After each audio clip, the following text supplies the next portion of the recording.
Sit down! How you been? It's time to settle a little score from Rockport, you think? Hello everyone and welcome back to the channel. I'm Phil with Boost, and today we take a look at differences between Need for Speed Carbon Standard and Collector's Edition, and if it was worth paying extra for the Collector's Edition. So, the Collector's Edition is a special edition of Need for Speed Carbon that was made available for the PlayStation 2, PC and Xbox 360 platforms. The Collector's Edition includes 2 stock cars, 2 custom cars and 10 bonus cars. I will explain the differences just in a second. It also includes 2 vinyl categories, 9 Challenge Series events, 12 exclusive Quick Race events and Collector's Edition bonus disc DVD. Now first, let's go through the 9 additional Challenge Series events. First 3 were Collector's Edition checkpoint events, which are basic checkpoint races with 3 different difficulties: Bronze, Silver and Gold. For the Bronze stage, you had to make it around the city before the time ran out, and you were using Angie's Dodge Challenger. For Silver, you had to complete the East meets West checkpoint challenge in under 3 minutes and 10 seconds to win. You were using Fulk's Lamborghini Murcielago. And for the Gold, you had to drive the entire highway before the time ran out. For this challenge, you were driving Kenji's Mitsubishi Lancer. To be honest, this one was pretty tough, because if you made one mistake, you've lost too much time to make it to the next checkpoint, and the race was super long as well. After completing these 3 events, you've unlocked Nissan 240SX, which you could then buy from a car lot and use it in free roam. Next 3 additional Challenge Series events were Collector's Edition Challenge events. It sounds confusing, I know, but these were basically just police pursuits. You had to escape and complete different tasks while escaping. And again, you had Bronze, Silver and Gold difficulty.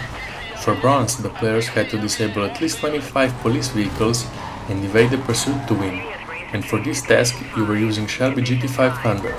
For Silver, you had to evade the police pursuit after at least 5 minutes at hit level 7 to win, and you were driving Jaguar XK. And for the Gold medal, you had to disable at least 1 police Rhino SUV and evade the pursuit to win. You were driving Dodge Viper SRT10, and this was, at least for me, the most annoying challenge because cops were spawning from almost every direction, and hundreds of times I managed to make my car act like a fireworks, because I ran over almost every possible spike strip. And the last 2 additional Challenge Series events were Collector's Edition Race Wars, where you were racing against other opponents. For the Bronze, you had to win a race wars on a Highway 142 circuit against easy opposition with Nissan 240SX. For Silver, you had to win a race wars on Garcia Street circuit against intermediate opposition with Chevrolet Camaro. And for the Gold, you had to win a race wars on a Route 21 circuit against hard opposition using Koenigsegg CCX. After completing all 3 race wars events, you've unlocked Jaguar XK, which you could then buy from a car lot and use it in free roam. Now let's move on to the cars that were added to the Collector's Edition.